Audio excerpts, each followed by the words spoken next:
Everybody hear me okay? Okay, good. So,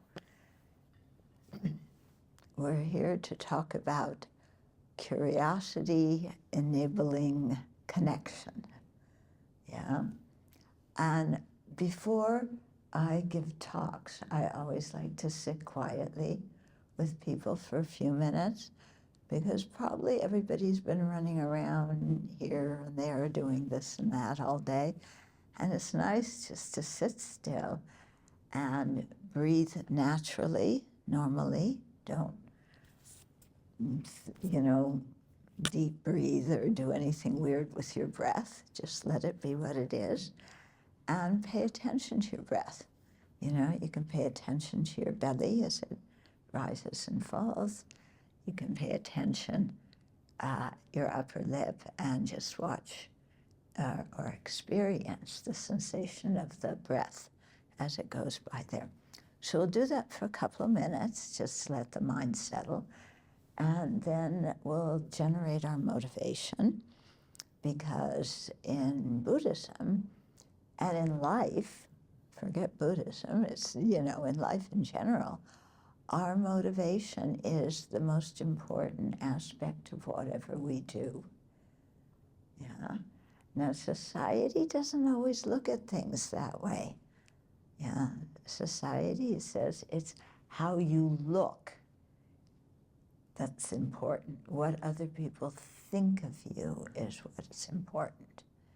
Buddhism has a very different take on that. Okay, so let's start with watching our breath, and then I'll guide you through generating a motivation, and then we'll start.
Then we'll generate our motivation.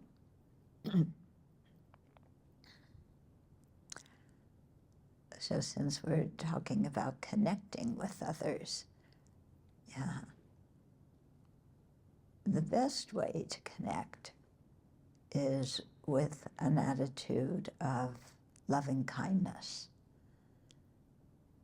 So here, love does not mean romantic love. It means wishing others to have happiness and its causes. And because we have that wish for everybody, then we treat them with kindness, with a motivation to be of benefit to them, to enrich their lives. And especially here now, we're doing something as a group. So we want to have a group motivation, you know, that by opening our heart to other living beings, by developing our own self and our own good qualities, may we then contribute in a valuable way to society. And we each have our own talents. Everybody's quite different. But whatever our talent is, to have an attitude of contributing to the overall welfare of everybody around us. So may that be one of the results of our sharing the evening together. So let's make that our motivation.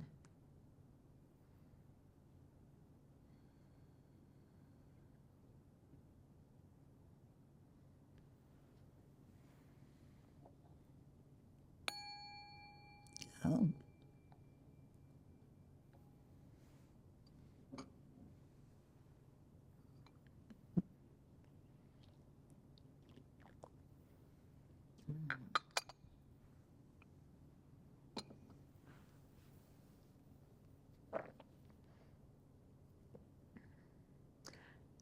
So I want to talk a little bit more first about why motivation is so important, okay? Because, like I said before, in our society, we just think how you look to other people. We all want to look good. We all want people to like us. So what other people think of us is what we're focusing on, and we try and impress them in one way or another, or at least not, antagonize them, okay? But we all know, I think, how to be a phony. Yeah, I'm not accusing you. It's okay. We know how to look good, but with a rotten motivation. Okay, so I want to borrow some money from you, so I'm so kind and so friendly and da da da da da da. Yeah, I want to get a promotion at work, so again, I do everything the boss likes.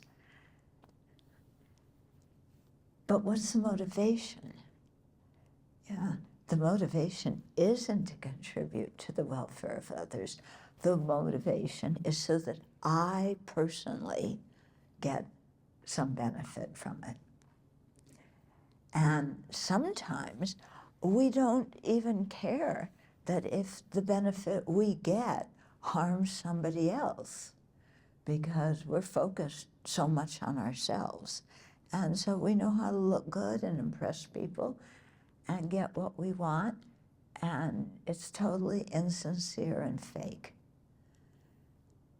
You know what I mean?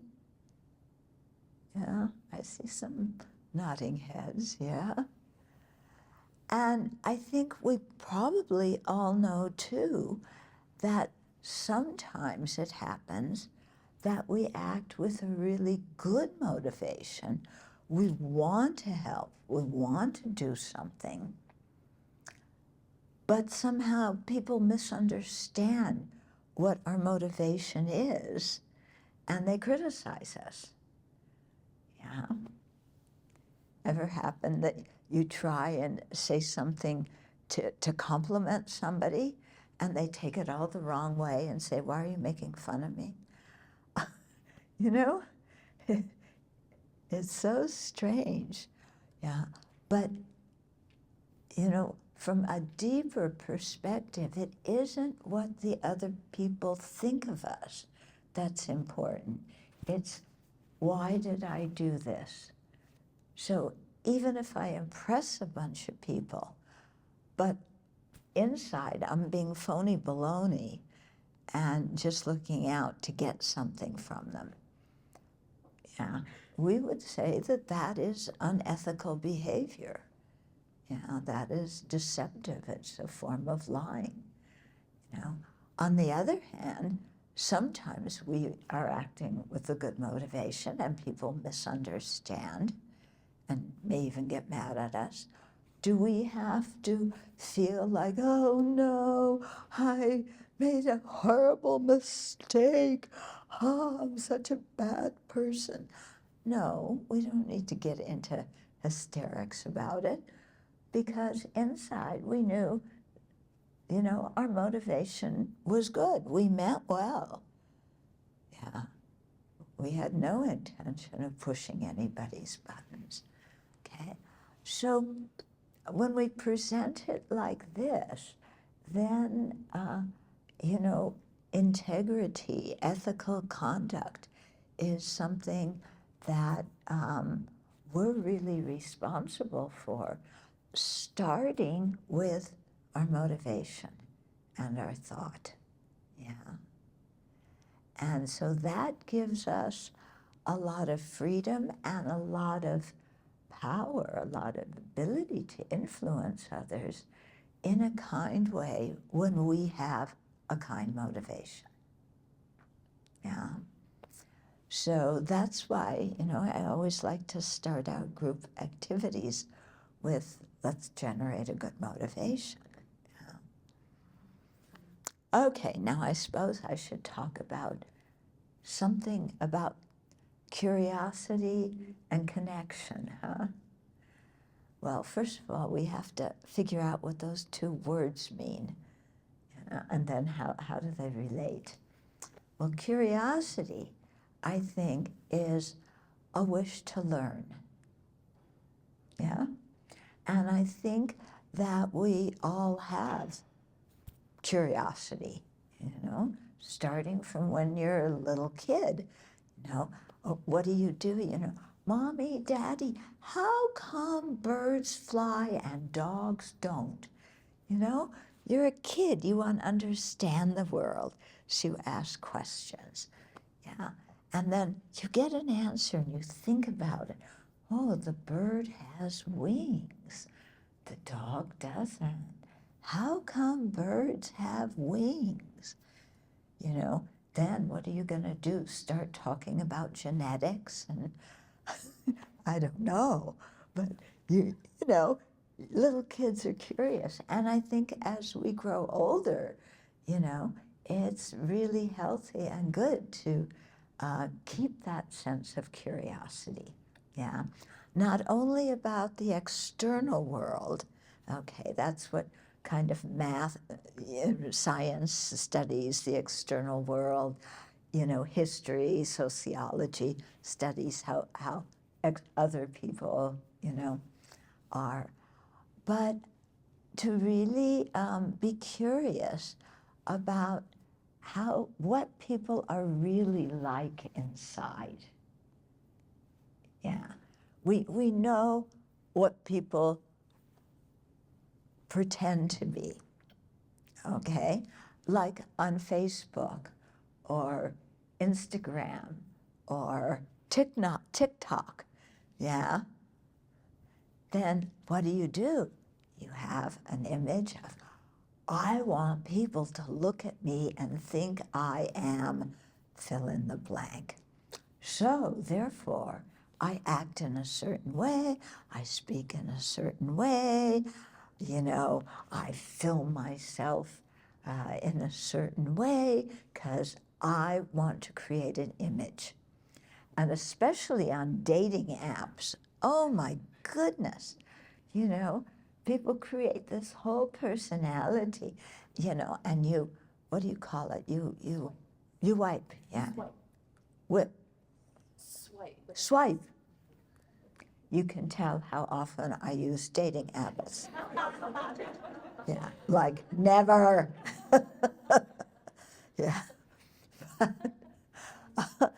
Yeah. So you know, you look at, oh, that person looks good, da da da da da, you swipe. And what looks good is the image they've put online. You really don't know the person at all. Yeah. And you can Google them and check up, you know, follow all the references to them in Google, you know how many times they've been arrested. Oh, that's really helpful. And, yeah, and you know, what college they went to, or if they went to any college, or what their profession is. But do you really know what they're like inside? Do you really know, like, how they think? What motivates them? What is important to them? What areas do they feel insecure about? What areas do they need support in? Yeah, nobody writes on Facebook, you know, oh, I feel very needy, you know. Yeah. Yeah, I'm very needy. I need constant affirmation that I'm a good person. Yeah, please like me. You know? That may be what's going on inside, but they're not saying that. Yeah. Okay? So I think, for me anyway, part of the curiosity part is about how other people think and what's really going on inside of them. Yeah, why do people think what they think? Why do people do what they do? And it's really interesting. Yeah.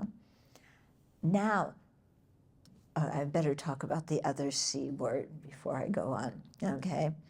Yeah, the other C word. Oh, I better not say cancer. I better not say commitment. Yeah. I don't know which one people dislike more. Some people hate commitment more than they hate cancer. Isn't that weird?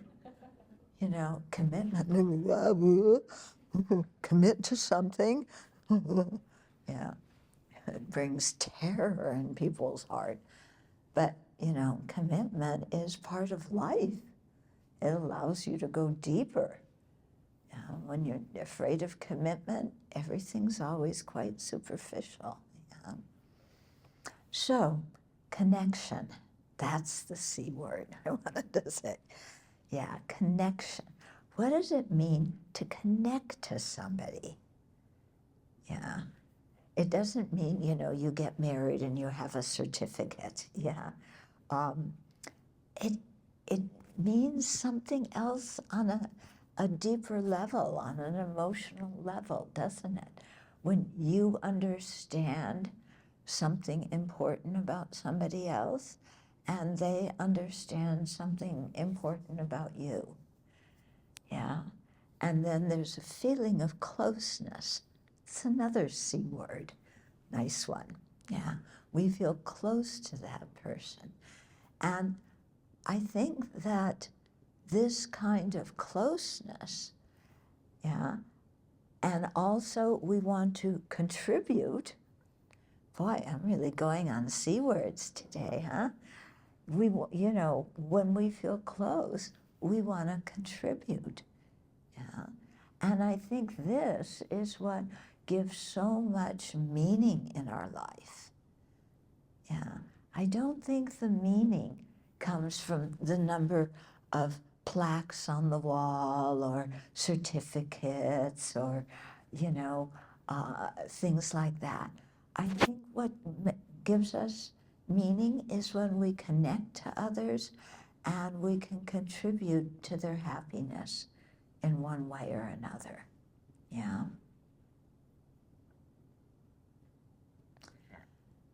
Yeah. I was reading this morning online about one man who was taken hostage on October 7th. And he was held for over 400 days before he was let go.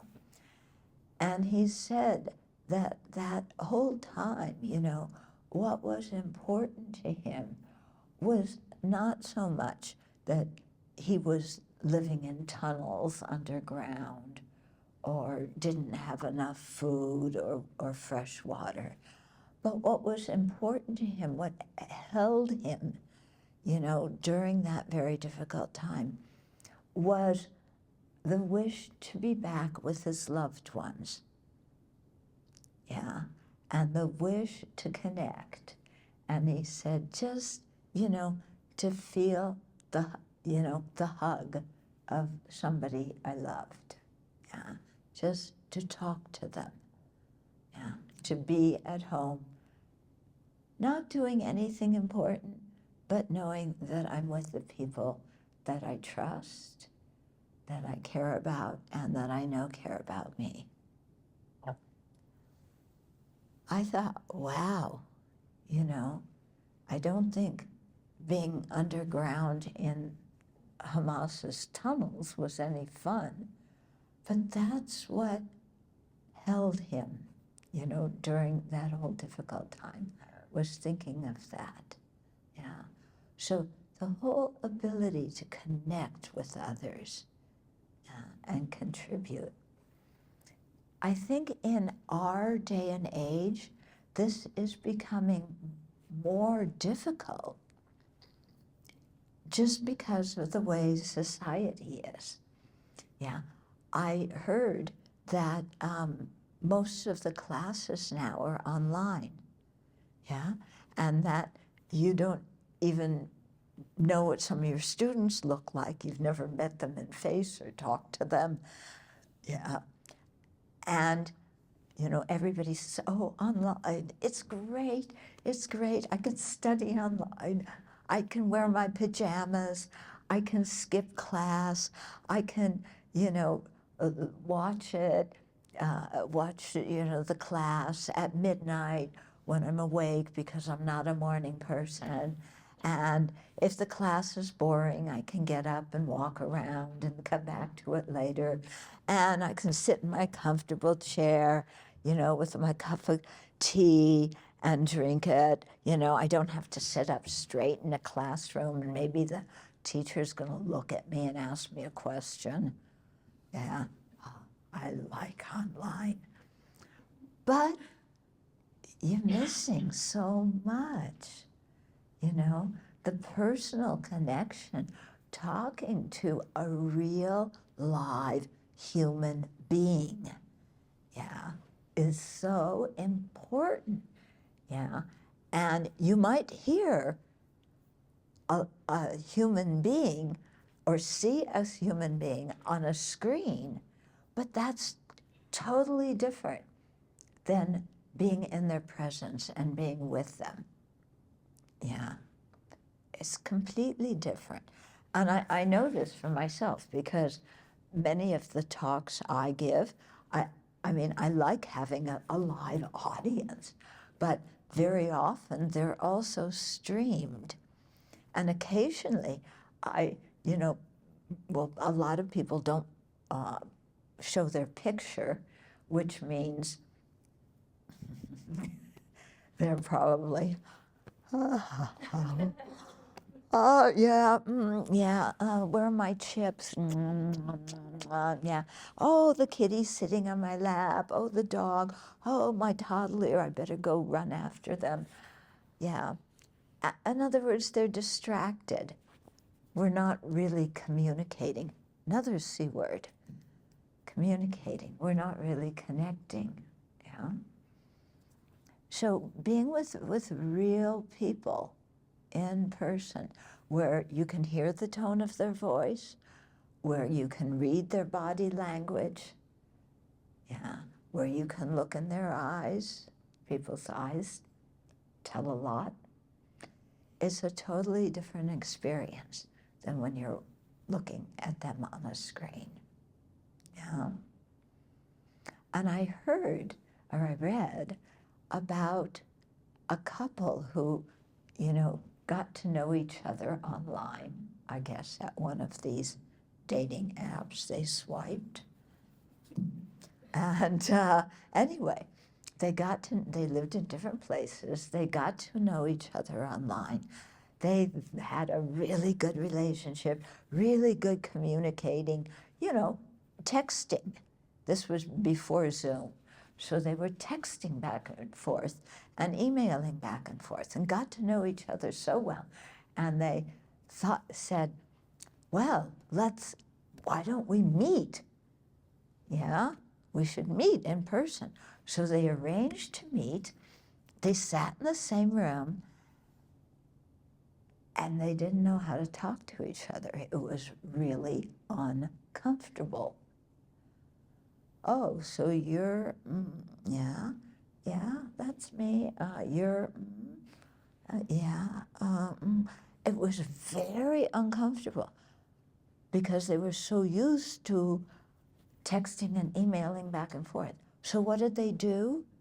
They decided to go in different rooms and email and text again, because that's how they're so used to communicating with each other. Can you believe that? I think some of you are saying yes. But how much is missed? They were so uncomfortable sitting with a real live human being and knowing that what you say influences a person right there, then and there. Yeah. Sometimes, I read different papers online, and I love reading the article and then the comments, that people write. Well, after, was it last week or the week before when Charlie Kirk was killed, okay? So I was reading articles about that and then reading, people's comments. What people said was like, it was horrible. Either things about Kirk or things about the murderer, but people just saying foul words, accusing each other of, all sorts of things. And it was really disturbing to read. Yeah? Like, why are people talking to each other like this? Do they really feel that negative that they have to put it online and blast it? And when I thought about it later, I think it happens because there's not a real live person in front of you. If there were a real live person in front of you and you spoke like that, even you're speaking about somebody else who isn't there, the person in front of you would be like, ugh. Yeah, don't you think? I mean, and so I thought, why are people doing that? Because they don't have any responsibility for how they affect somebody else, because they don't see the people who are reading what they posted. Yeah.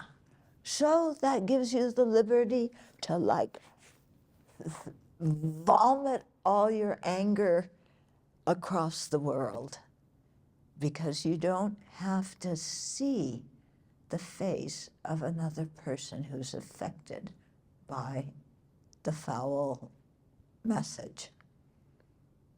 Yeah. Is that how we want our society to be? Yeah. Is that how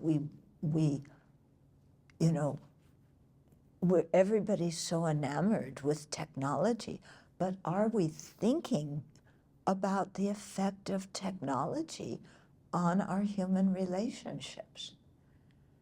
Yeah, when you can just write anything you want and with a fake name, and you have no responsibility. Yeah. And I think this way of supposedly communicating, but we're not really communicating. The purpose of like throwing up online, excuse my vocabulary, but that's what people are doing, isn't it? Yeah, you throw up online, and then you can just walk off and feel, okay, good, I'm all powerful, I said all that stuff, yeah. And there's no consequences. So there's no connection. There's no connection, yeah. And so what do people's lives become like when they aren't connecting with live human beings? You know, does it just become all about me, I, my, and mine, and I can say anything I want, and it's too bad who reads it, you know? So I think we need to really think about technology and how it's affecting our relationships and be very careful of what we do, okay? So I'm going to tell you something about me, okay? Yeah, I know you're all going to go, oh my God, how can she? I don't have a smartphone.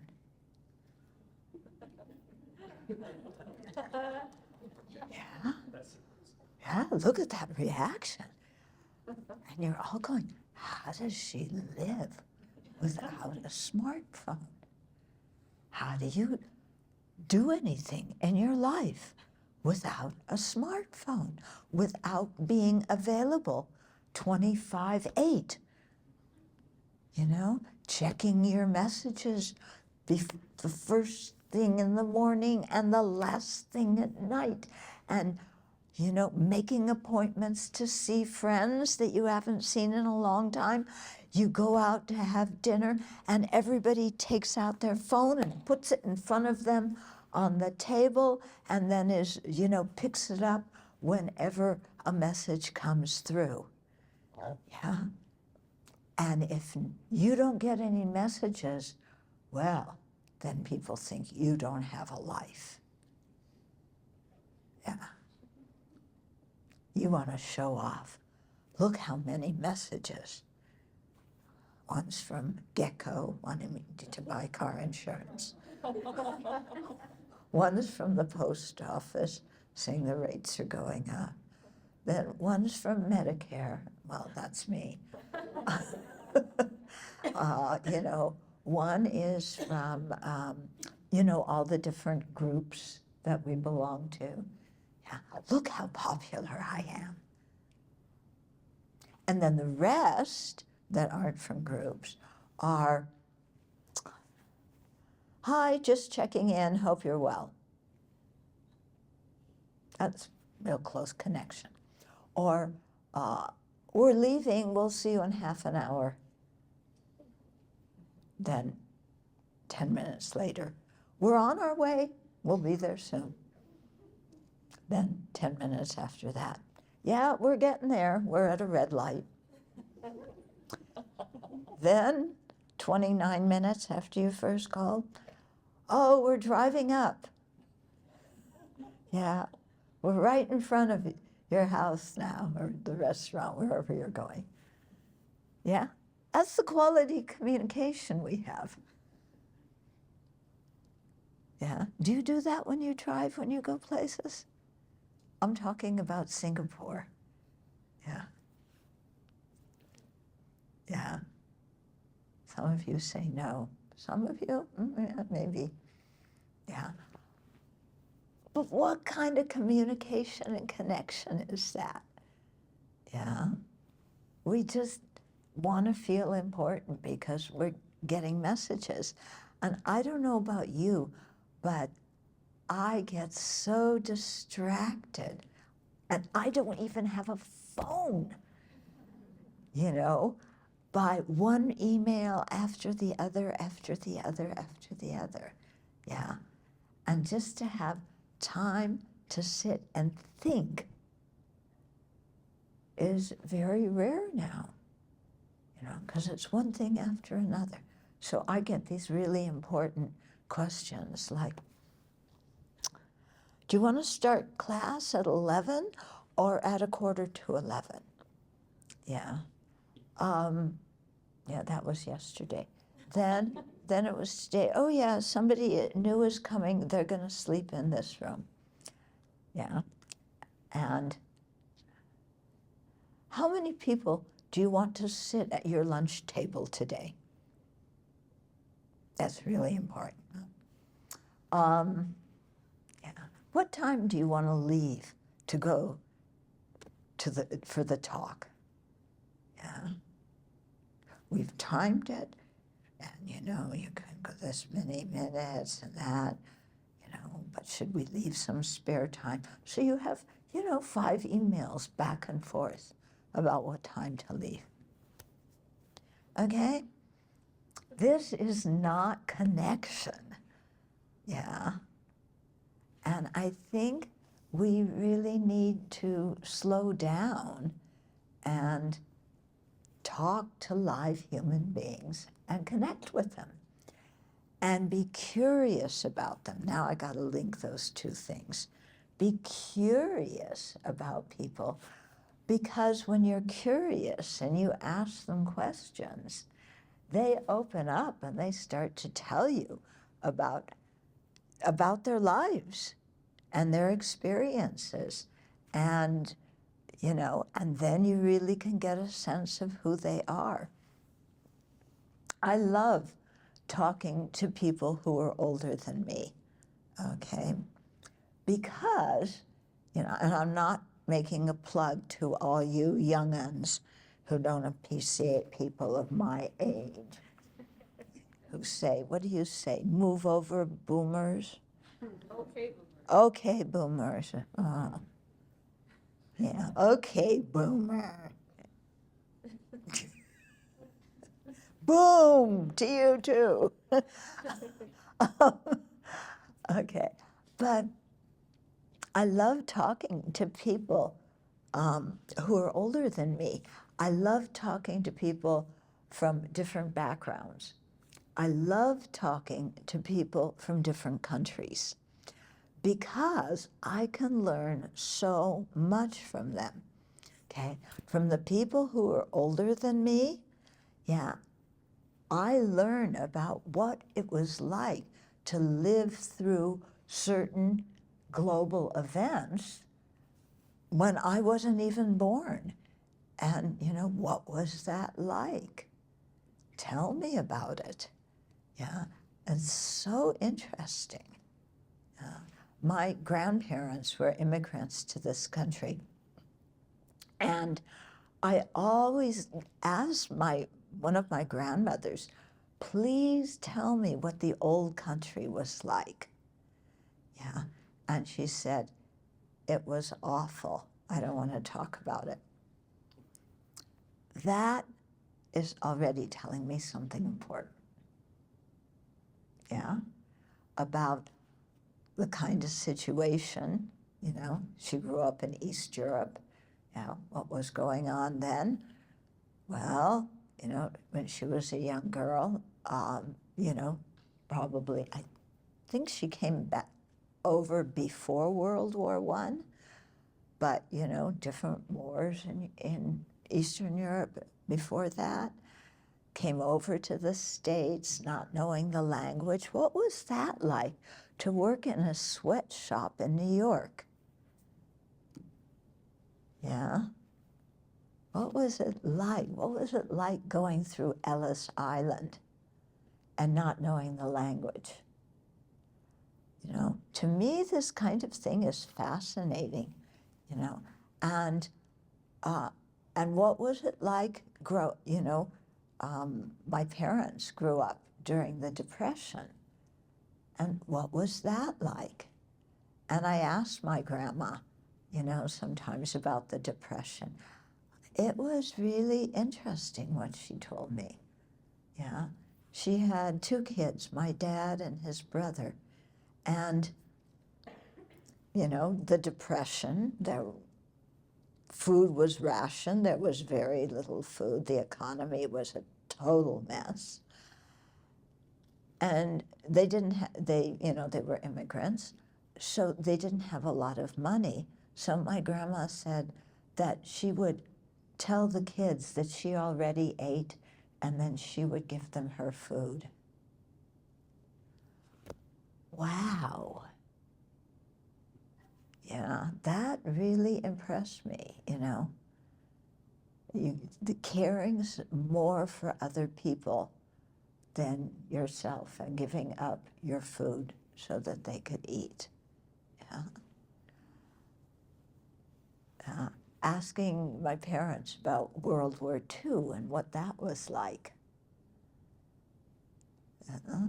Some of you were younger. You can ask your parents, what was it like during the Vietnam War years? Yeah, you might have a parent who was a vet, you know, who fought in the war. What was that like? You will learn a lot from hearing their stories, you know, what they learned. Yeah. So this kind of discussion, learning from other people's experiences, for me, you know, it helps me understand people who have lived through experiences that are very, very different than the ones I've lived through. Yeah. I mean, I was alive during Vietnam, but I didn't fight in the war. Yeah. I think it's this Saturday, is it? We have Veterans for Peace coming to our monastery. Yeah. I want to hear from those people. Wow, you know, what war were you in? Yeah. Why are you saying Veterans for Peace? Yeah. What do you feel about war? How did being in the war change you? What were your experiences? So much we can learn from people who have lived through things that we haven't lived through. Yeah. I've had the great fortune to travel a lot and to live in many other countries. And there too, fascinating to live in another culture and see how they do things, you know, and what is polite in another culture. Yeah. So I mentioned Singapore before. I've lived in Singapore. I've been to Taiwan a lot. Yeah. So it's very important in those cultures that you don't criticize somebody to their face and make them lose face. Yeah. You don't do that. There's other ways that you tell people things, yeah, more discreetly, but you don't say it. Americans, we say, that person is a beep, beep, beep. Yeah? Now, sometimes I listen to the news, and there's so many beeps, I can't understand what these politicians are saying, because every other word is now, it's getting beeped out. Yeah? So, well, that tells you something about people, doesn't it? Huh? But yeah, I lived in India, and you know, when India gained its independence, yeah, when it was under the British, Pakistan, Bangladesh, India were all one British territory. When India became a separate country, yeah, Pakistan also became a separate country. So there were Hindus in Pakistan who had to cross over. They wanted to live in India. There were Muslims in India who wanted to live in Pakistan, which is majority Muslim. They had to cross over.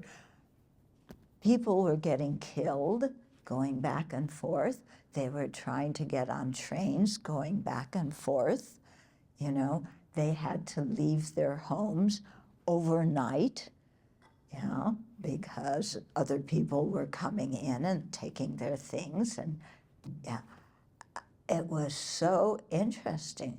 I talked to one older woman who had lived through that, and to hear what it was like, wow, yeah. So human beings are interesting if we take the time to really be curious about their life experiences. Yeah, so interesting. I was at one time, my teacher would one time had all of his students go to India and do like a 3-month course together. And there were maybe about 300 of us. I don't know, 250, 300. Anyway, there were a lot of people I didn't know because we came from all over the world. And I gave myself an assignment. I said, I'm going to talk to everybody in this group at least once and have a really good conversation with them, not a chit-chat, you know. Where are you from? Nothing, you know, weather stuff. But to really have a good conversation, I said, I'm going to do that with every single person, you know. And you know, in a group, when you look around, you know how our opinionated mind works. Yeah. We look at somebody and already we think we know so much about them just about the way they look. Yeah? Okay. So, yeah, what race are they? What race? You know, how tall are they? What's their weight? Are they good looking or not? You know, do they smile? Oh, look what kind of clothes they wear. Oh, that person's really good looking. Oh, that one isn't. This one, why do they part their hair on this side? They should part their hair on the other side. Oh, look, there's somebody with purple hair. There's somebody else with, you know. Our mind is constantly making opinions about people. Yeah, that person, they look kind of scary. Yeah, but I gave myself that assignment. I'm going to talk to everybody. And I did. And it was really worthwhile. Yeah, it was very worthwhile. Now, somebody could say, well, you were all people, you know, people who were alike to start with. Yeah. You know, like you think everybody of one religion, you know, you see a few of us here, yeah? They all wear the same clothes. They all have the same hairdo. They must be like cookie cutter people. They all think alike. Do we think alike? No. Yeah. Anytime you're with any group, yeah, it is dangerous to think everybody in that group thinks the same way. Yeah. So this is what is happening, I see, in the country now. So much polarization, yeah, is that all you do is say the name of a color. You don't even say what the color is related to. You know, it's like, oh, there's red. Oh, you must be a Republican, therefore you think blah, blah, blah, blah, blah, blah, blah, blah, blah. And somebody else goes, oh, there's no blue on this box. Oh, they kicked all the Democrats out. Oh, but here's blue, and here's blue. Oh, you know, we think everybody who is, you know, from a certain political party thinks alike. Yeah, and then we just brand them, and all people, you know, who are on this side of the aisle or that side of the aisle, they think like this, and think like that. And they never stop to talk to each other and see that each person is a unique individual with their own life story. And if you get to know them, it's really interesting. Yeah, but we just put people in these categories now, and then it becomes quite painful. You know, when you hear about people not talking to relatives because one's a Republican and one's a Democrat, people who were best friends now not talking to each other, as if all you are is your political affiliation. Yeah. Do you think that's all people are? How much time each day does each person think about their political view? Yeah? Do you spend most of your day thinking about your political view so that that becomes your entity, your identity, who you are? I don't think so. Yeah, we're all living our own lives, aren't we? Yeah. So why are we putting each other in these kind of boxes? Yeah. And why are we cutting relationships based on somebody's in a different box than they happen to put me in? Yeah. And what happens if you're a registered Republican, but you don't believe everything on the Republican platform, and you actually agree with some things that the Democrats say? Oh. Or you're a Democrat and you think, oh, that idea is really good. Your family goes, don't tell anybody. Yeah. Isn't this ridiculous? It's so stupid. Yeah. We have one of our neighbors down the hill, yeah, belongs to the other political party. I won't tell you which one we belong to, because then you'll put me in a box. Yeah. But anyway, yeah. So I can tell by the flags that he has, you know. But it's, you know, I go down, we're neighbors. Yeah, what do neighbors talk about? Yeah. We talk about the garden. Yeah. His wife is, you know, has a beautiful garden, flower garden, vegetable garden.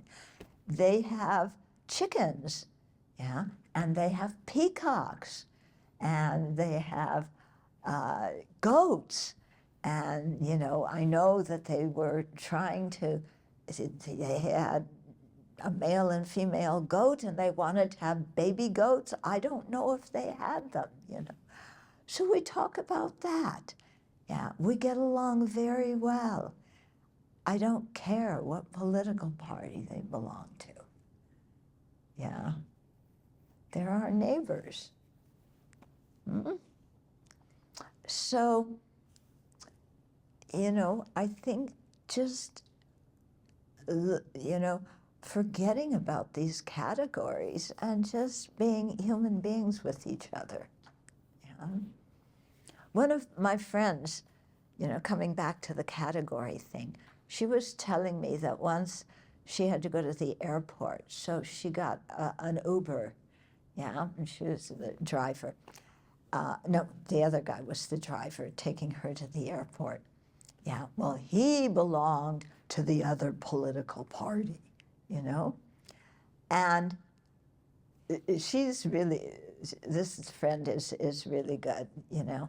She cares about people. When she goes for a walk, she lives in Seattle, when she goes for a walk, she takes extra food with her to give to the people sitting on the street. Yeah? So she's in the car with this guy, and, you know, who starts talking. I don't know how they got onto it, but she was asking him questions about his view on, you know, what's happening in the country and why he voted for one person or another person. And she told me that they had a fantastic discussion. Yeah. And that happened because she was curious and wanted to know, how does this person think? You know, he's taking me to the airport. Are we going to just sit there in silence? You know, or am I going to go, ooh, ooh, ooh, ooh, he belongs to that party? You know? No, she was genuinely interested.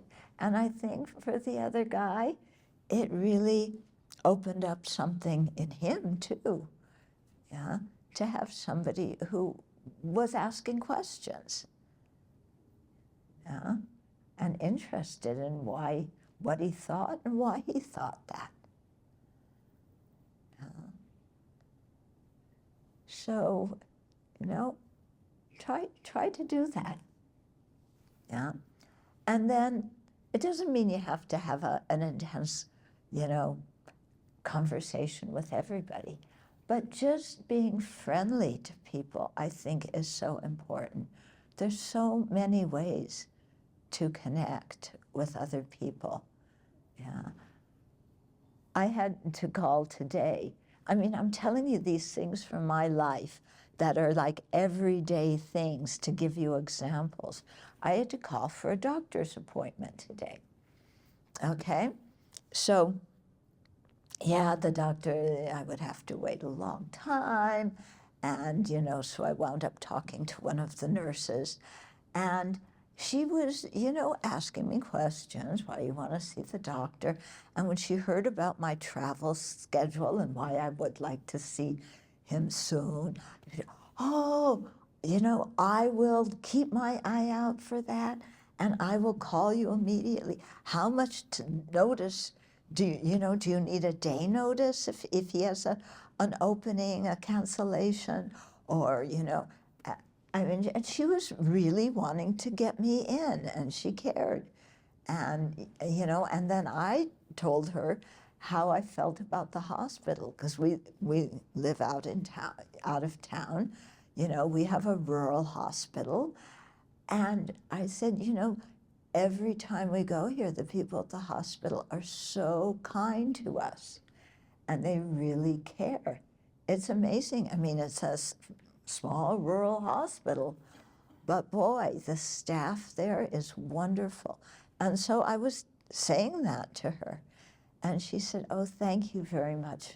She appreciated that, because I guess, you know, at your job sometimes you don't hear compliments, you know, and praise, you hear complaints. But, you know, and I really sincerely meant what I said too. Yeah? So, so many ways, you know, she and I connected over the phone. Yeah, I have no idea her political party. I don't know her age. You know, I know she must be a nurse. Yeah, okay. But wow, you know, we help each other. We benefit each other. Just small things like that, yeah, can be very, very important. I had a friend who worked for Amazon customer service. Do you want to work for Amazon customer service? Do you know what your life must be like? You know, he was on the phone customer service, you know, and people in front of you are a little bit politer, but on the phone, again, they don't have to look at you. Yeah. Oh my God. Why did you send this? You should have sent that. I ordered size 9. Why did you send 9.5? I wanted it by Tuesday and it didn't come until Thursday. What's wrong with your company? I wanted light blue and you sent me dark blue. Oh, you know, and I And I thought, wow, he listens to this all day long. Yeah? And so what it did is it made me aware that whenever I have to call places, when you can actually get through and talk to a human being, yeah, which I know is more difficult these days, but sometimes you do get to talk to a human being. To be, say thank you very much for picking up the phone, and I really appreciate the help that you gave me. Or I realize you're trying to do your best and somebody else took something else off the shelf, or, whatever it is, but some way so that you're being a kind human being connecting to another person who's a stranger, who's just doing their job. And why do we scream at people in customer service who aren't the people who made the mistake? But why do we even scream at the person who made the mistake? Yeah, do we have to scream, or can we just say, I wanted pink and you sent chartreuse. Can I exchange this? Yeah?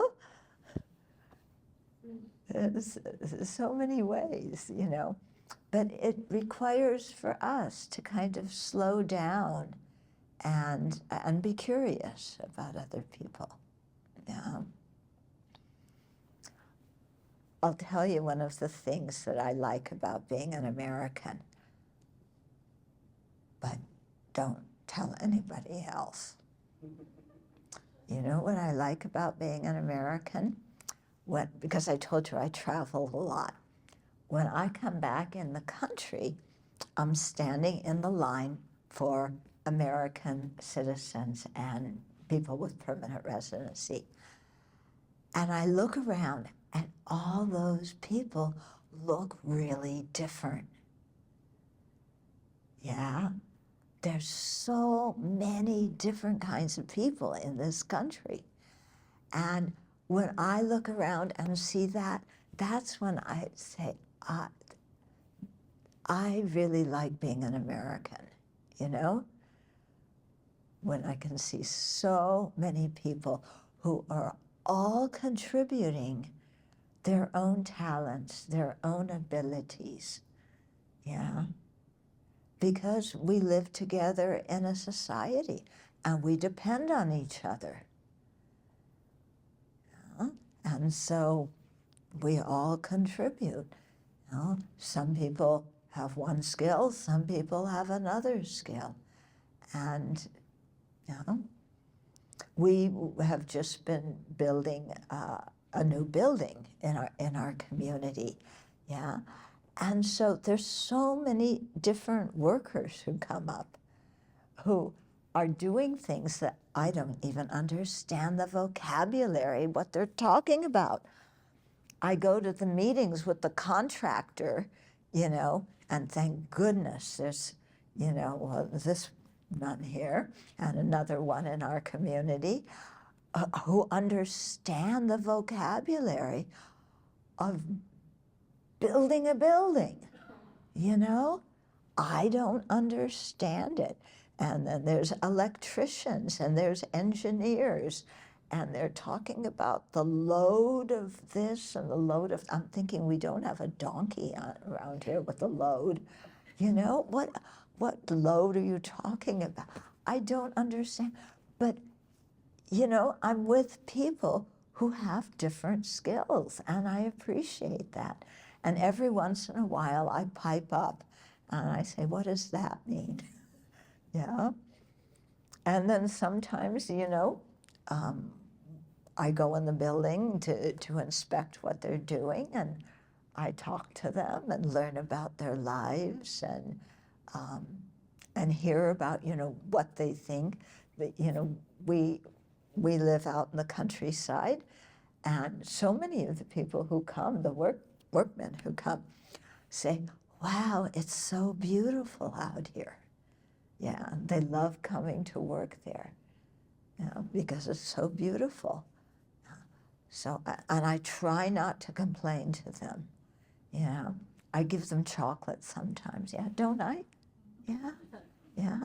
And I save the complaints for the people I live with because I know that they'll understand, you know. But I try not to complain to the people who are worthy of the complaints. Yeah, because that doesn't help anything. So, yeah, I complain a lot, don't I? Yeah?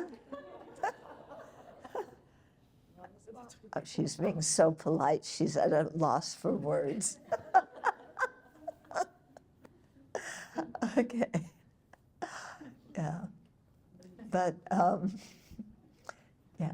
So this kind of thing, you know, when we think of a society and everybody contributing in their own way, and I look at what they've built, you know, I go downstairs, you know, and there's a mechanical room, there's a fire suppression room, there's a whole bunch of things on the wall. There are pipes going here and there and connecting to the geothermal and doing something somewhere. And then there's what I call the spaghetti room. Yeah, yeah. Are some of you in tech? You know what I mean by a spaghetti room? Yeah, a room with a lot of wires, you know. And I go in there and it's like, I'm glad you know what's going on here because I have no idea. Yeah. But my point is, because people know things I don't and contribute their knowledge, then I benefit. You know, we have this incredible spaghetti room. Yeah.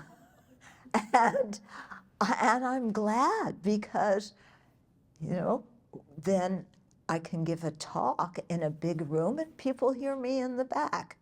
Yeah. And because we have another room where we can all sit and watch on screen, you know, if we want to hear a teaching and the people live in another country or wherever. You know, and sometimes I go and I like open the door, the fire suppression room. Oh my God, you can't believe it. You know, the pipes and the valves and the here and there, and it's like, I don't know how they designed this, you know, and I have no idea how it works. I do know that the alarm goes off when it's not supposed to. And so we've gotten to know the people from the fire alarm company, you know, because they're out there a lot fixing it because it goes off when it's not supposed to. Yeah, but I'm so glad they have skills that I don't have. Yeah, I'm so glad in a way that I don't understand what they're doing, because if I had to understand everything and do everything myself, we would be living with the cavemen and cavewomen. Okay? Yeah. I don't know how to grow my own food. I don't know how to make cotton into cloth. I don't know, you know, I used to know how to sew. I haven't done it in the last 4 decades. Yeah.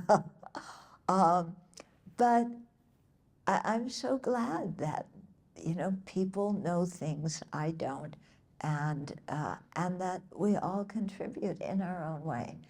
And if I train myself to see people that way, that everybody's contributing in their own way, then I feel connected to everybody I see, whether I know them or not, because I live in society, they live in society. I have benefited from their efforts.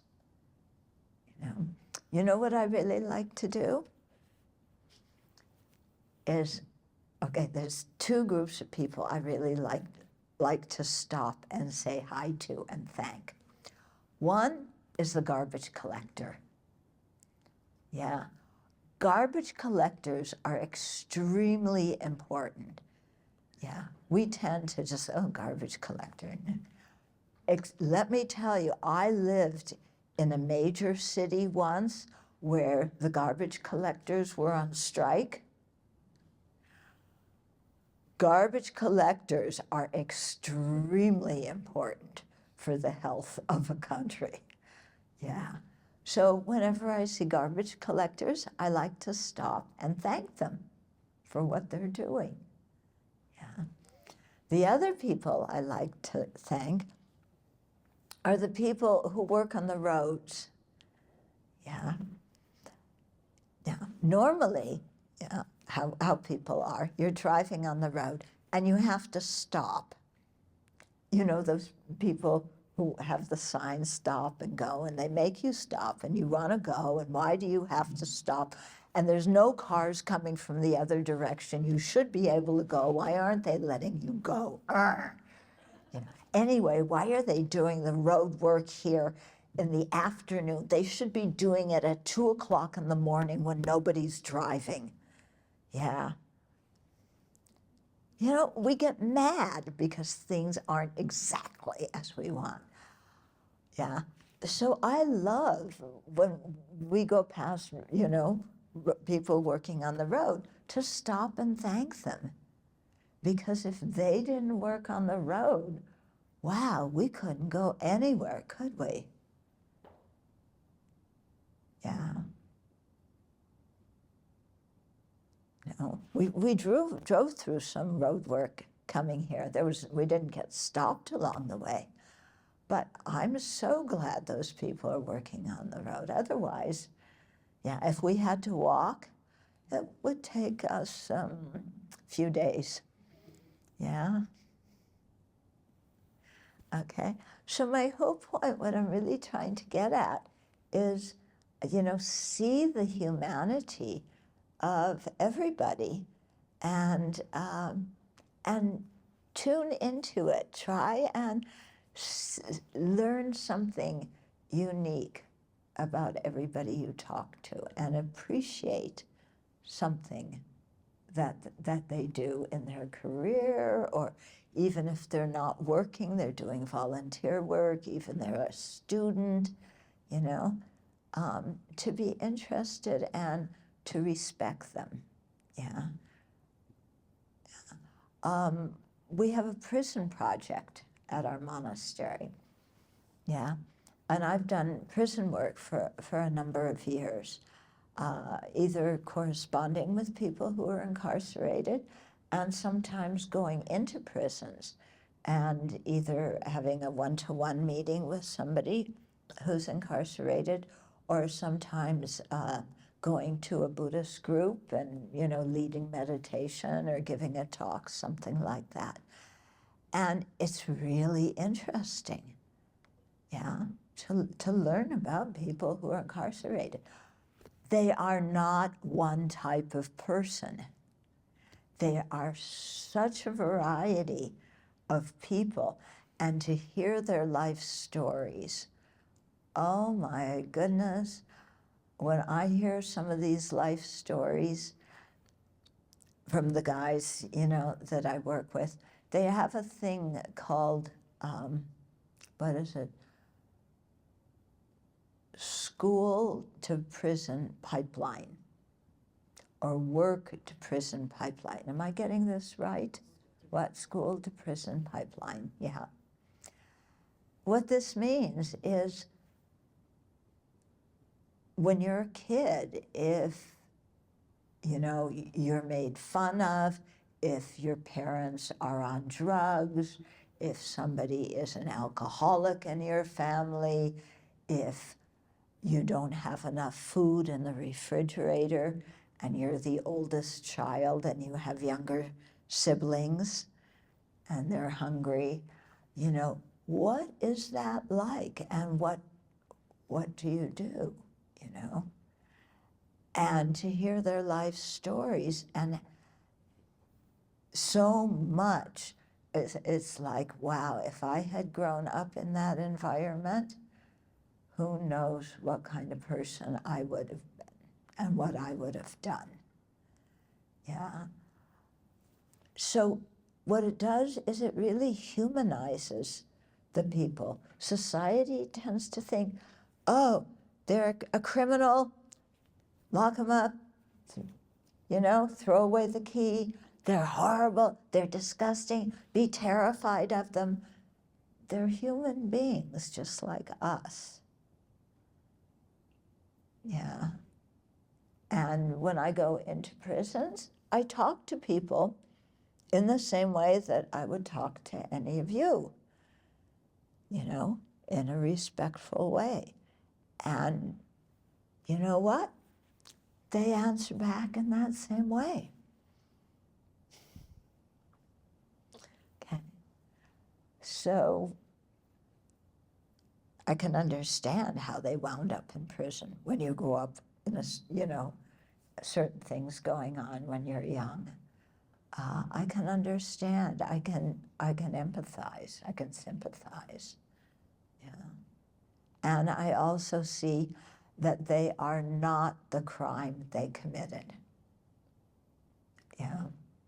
I mean, would any of you want your whole identity to be the worst thing you ever did in your life? If you think for a moment about the worst thing you ever did that you don't want anybody to know about. Yeah. Do you want people to look at you and say, oh, you did that, and that's all you were that? I mean, that's how we often look at people who commit crimes, yeah, as if that's their whole identity. They are human beings with incredible experiences and a lot to offer if they have the opportunity. I just looked at the clock and I went 1 minute over time, and we haven't even done Q&A yet. What are they going to think of me? Oh no. Maybe we have a couple of questions. Easy ones, please. No, people want to ask questions. Yeah. Can you speak? You have to talk loud. Okay. Oh, just a minute. Can you hear me now? Yeah. Great. I heard something you said that brought me relief, that from the beginning, that if you do something and your motivation is love, but it still doesn't pan out, you're misunderstood, maybe you actually end up hurting someone. I relate to that. Can you talk about love and safety, anger and safety?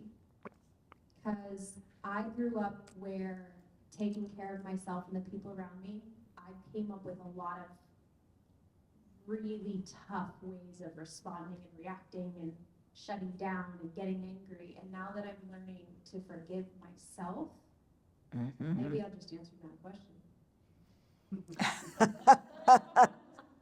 Anyway. Yeah, you have your own wisdom. Yeah, because I tend to see people and then I see them and I love them so much and I'm like, I'm best friends with the garbage man. Come over to my house. And I almost like I've almost gotten into situations where I'm so desperate and lonely to be home or to feel home. And that was the other thing. You talked about the people in the tunnels and just wanting to feel at home, and it feels in my heart and my home, like going home for Thanksgiving. I've gone home for Thanksgiving so many times and left more lonely than when I was missing my family from home. And so I probably could keep talking and solve that too, but if you I would love to hear about that loneliness. And yeah, because I can get lonely, and the more that I keep myself to myself, because I don't want anyone to know the most awful thing I've ever done. And I think the most awful things I've ever done were because I was scared and lonely. So do with that what you will. Yeah. It's very easy. Well, where do I start?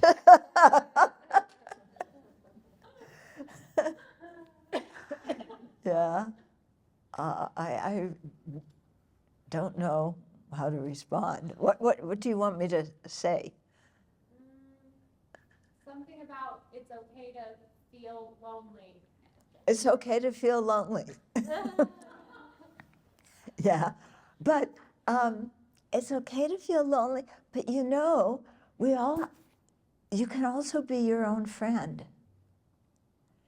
And I think it's really important that we are our own friends and that we like ourselves and we like our own company and we like to just spend time alone. You know, you might be artistic or musical, or you like to dance, or, you know, there's lots of things that you can do alone and just enjoy your own company, you know, and you can keep a journal and talk to your journal, yeah? So, yeah. I think it's quite important that we like ourselves. Yeah, because what I've found is in our culture, we are really hyper self-critical. Yeah, super self-critical. And just, you know, when we look at how we talk to ourselves, it's awful.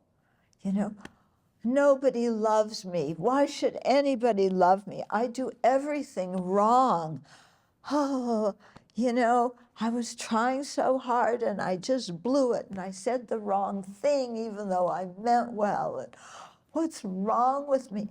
Oh my God, you know? You know what's wrong with you? You think too much about yourself. You know? You blame yourself for every single thing that happens on the planet. Yeah. There's a typhoon in Taiwan. Oh, it's my fault. You know?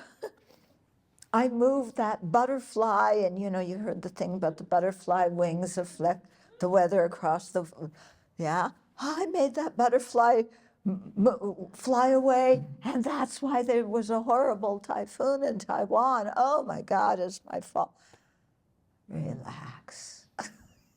You know, it can be very interesting to look at our self-talk and ask ourselves, is it true? Yeah.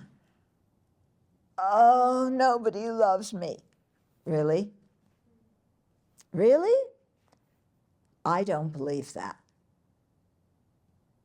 Everybody has people who love them. Yeah, everybody does. How can you say, nobody loves me? Yeah. I can't do anything right. I burnt the toast. Well, congratulations. How many people have never burnt toast? Only the people who don't eat toast have never burnt. Yeah, the rest of us, we've all burnt toast. It doesn't mean we do everything wrong. Yeah? So, you know, when we start on this thing of self-bashing, to stop and say, is that true? Because most of what we say to ourselves is a bunch of BS. Excuse my French. Yeah? Yes? Hi. So I had a question also relating to the intention being lost through translation. When is a relationship or connection no longer worth pursuing? Like, when is it okay to quit, and is it okay to quit? Okay, so you're saying, I couldn't hear you really well, but you're saying, when is a relationship worth continuing and not When is a relationship not worth continuing? not worth Yeah, continuing? no longer worth pursuing. Okay. You know, it's going to depend on what the relationship is or was. Yeah, it depends. It depends on so many things, like why are you doubting the relationship? Did somebody betray your trust? Yeah. If they betrayed your trust, how serious was that? If they betrayed your trust, had you communicated enough to them to let them know what you were trusting them in? Because lots of times we just assume, oh, I tell you a secret about me, and I assume that you know not to tell anybody, but I don't tell you. Yeah. And then you're giving a talk the next day, and you say, oh, so-and-so just told me blah, blah, blah, blah, blah. There's my secret out in front of everybody. And you even mention my name. Ah, you know, you broke my trust. I'm devastated. Well, maybe I have some responsibility because, first of all, I didn't say this is confidential.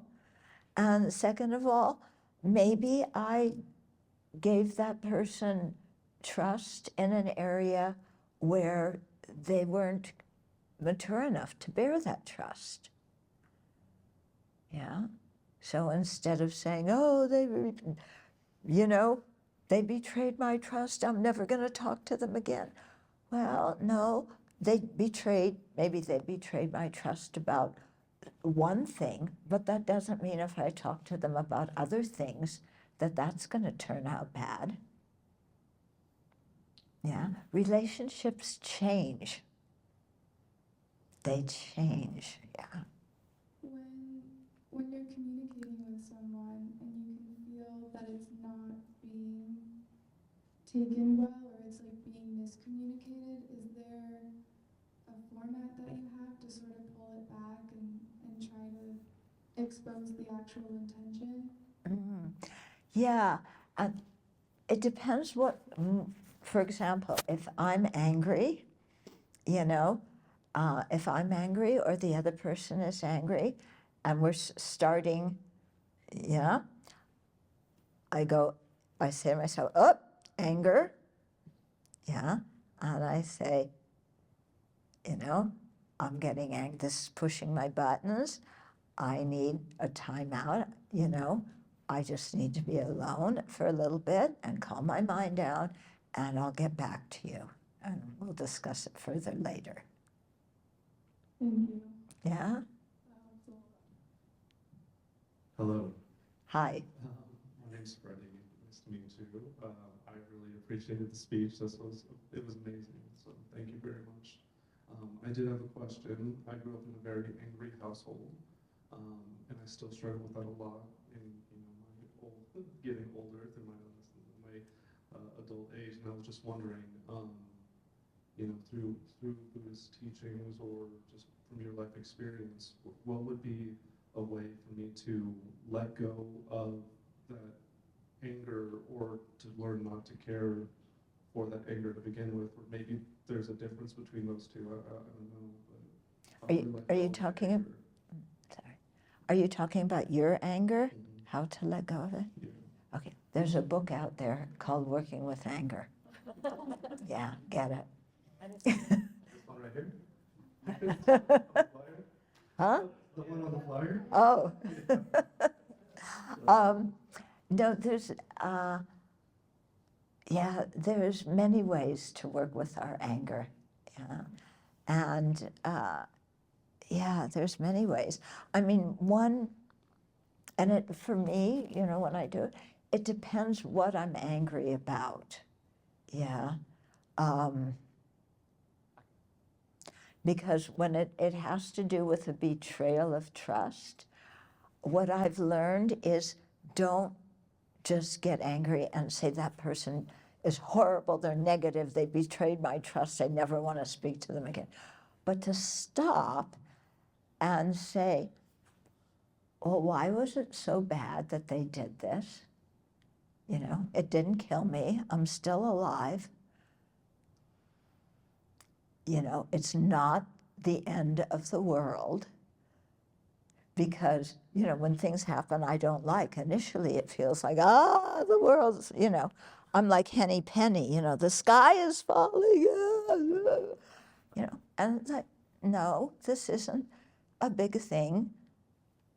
It really isn't. And if it's a betrayal of trust, you know, then did I contribute to this in some way? That I didn't communicate very well? Or I just let myself get infatuated with somebody and thought that they were one way, you know, because, well, they're really good looking, so they must be fantastic, blah, blah, blah, blah, blah. And I'm superimposing all these good qualities on them that they don't have. And then they do something I don't like, and I go, oh, how could you do that? That's why I don't have any hair.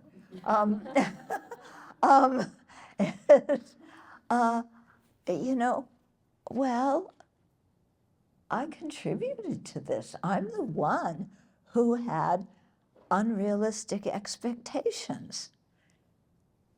Yeah, if I didn't have unrealistic expectations, their doing this action wouldn't bother me so much. So I have to be aware of my expectations of other people. Mm-hmm. Yeah. I have one more easier one. Why do you guys shave your head? Why do we shave our heads? Yeah. Okay. Yeah, my hair's really long now. Yeah. I'll shave it tomorrow. Why do we shave our head? Because our hair is something that we tend to be very attached to. We fuss with our hair. Our hair makes us look good or it makes us look bad. You know, we care so much about our appearance. And, you know, as monastics, we're training our mind to not care so much about our appearance. Do we, you know, yes, we have a body, we keep it clean, you know. My clothes are usually dirty, but my excuse is that we live out in a rural area. Okay. But isn't that true? Yeah. So, so, you know, we fuss so much and we're attached to how am I wearing the right clothes? What are they going to think of me according to what I wear, according to how my hair is? And we don't want to get involved in all of that. Yeah. We just want to be human beings and relate to people without judging them by how they look and without having them do that. Okay, that makes sense. Do you also avoid romantic relationships? Do we what? Do you avoid romantic relationships? You bet.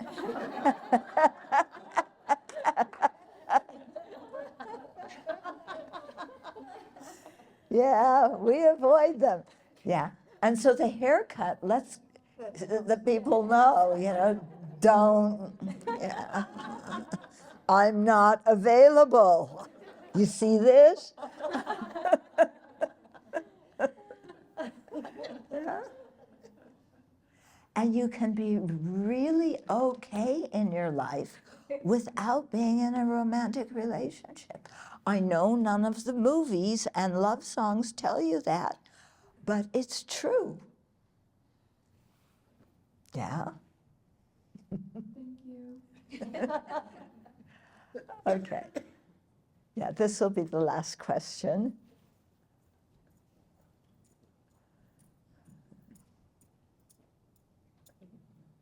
So I'm one of those spaghetti guys you were talking about. Oh, oh, were you up in it? Yeah, can you come tomorrow and fix some of the things? My question involves AI. Uh-huh.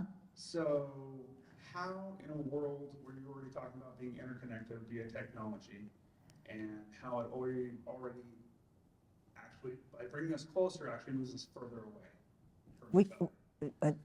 By being closer via technology, it yet at the same time distances us from each Yes. other and ourselves. yep. So with the race to AI and moving technology forward further, how does one know the difference in manipulation versus, understanding your emotions from human interaction versus how we're interacting with technology, and how do you handle that? Okay, so how we relate to our own emotions, and by the fact that we're so involved with technology. And technology becoming closer to self-awareness. It is? Yes. How is technology becoming closer to self-awareness? We're getting closer to what's called AGI, artificial general intelligence, where it is able to converse on its own and come up with its own thoughts and interactions with humans.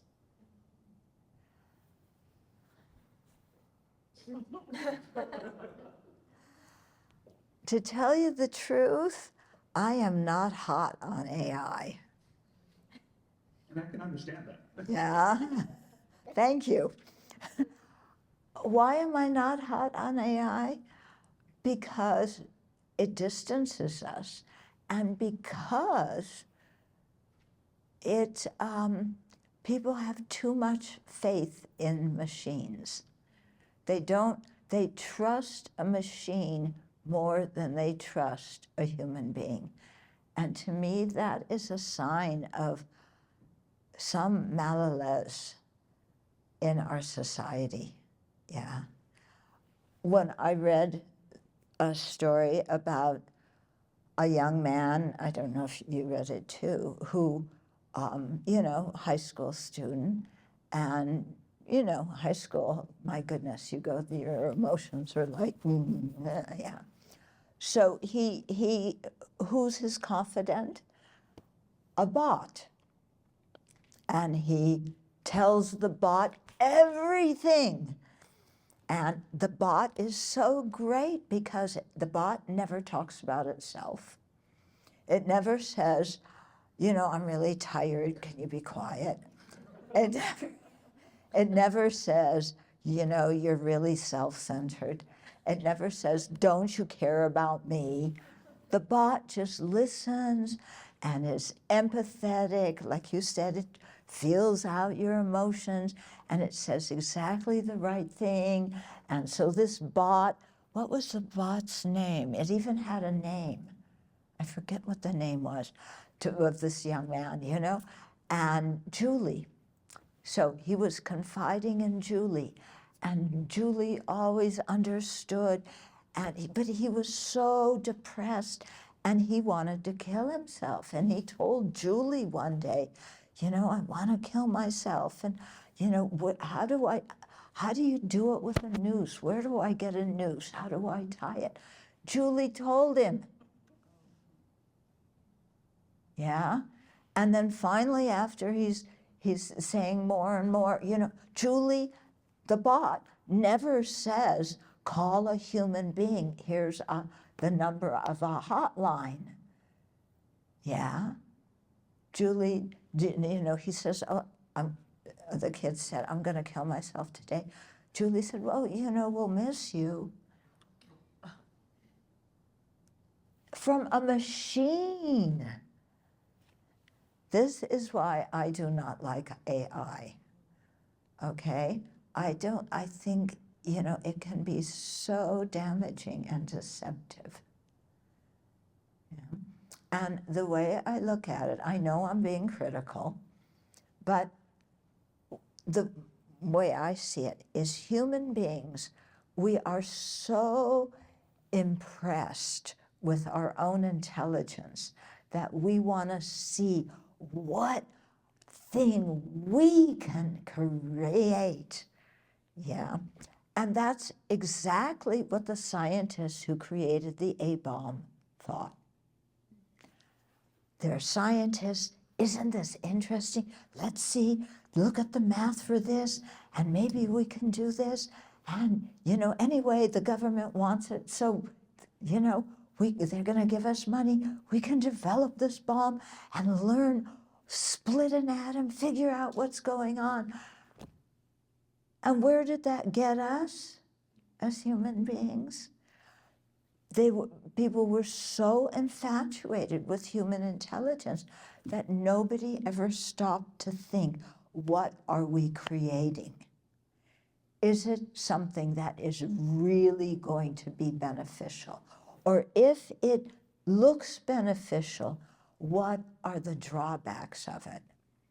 Because I know, I read one thing once about some of the people who developed the internet, and they thought, oh, fantastic, people all over the world can connect and get to know each other. They never stopped to think long enough about what the internet has become in our lives. Yeah, and I think this is human arrogance. And we need to really slow down and think more about what we're doing and why we're doing it. Hmm? Thank you.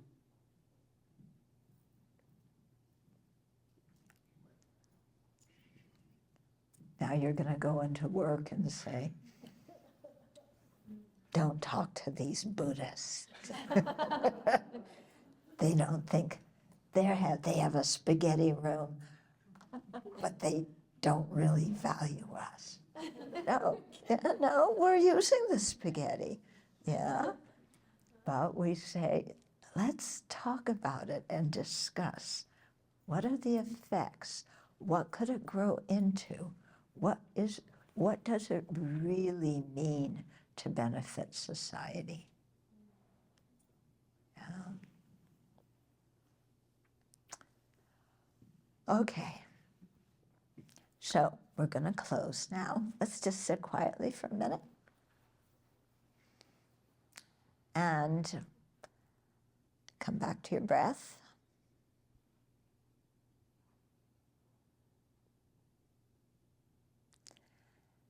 And hopefully you feel that we've communicated. You know, as an audience, you may not be somebody who speaks, but you're communicating with me because I look at the people I speak to and I can tell something from how you're looking.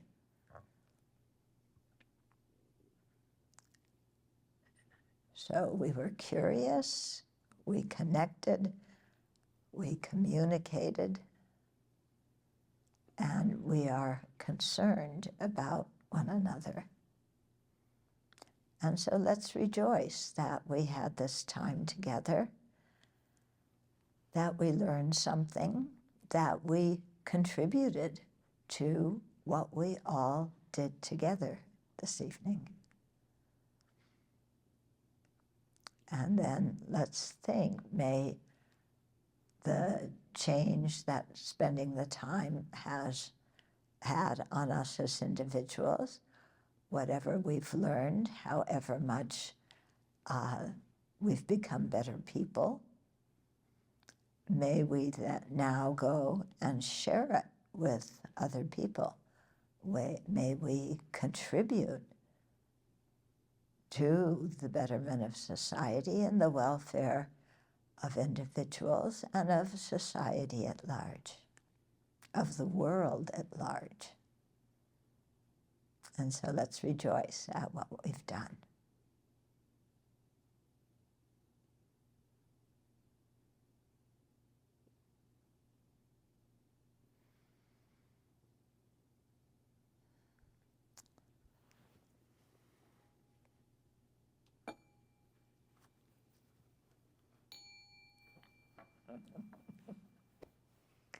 Okay. Thank you all very much. And come visit us. Yeah. You're all welcome, you know, to come up to the Abbey. It isn't really that far away, and the road work wasn't that bad. In fact, it was better because of the road work. Thank you so much for coming to speak with us. It was awesome. Thank you, Laura, for the invitation.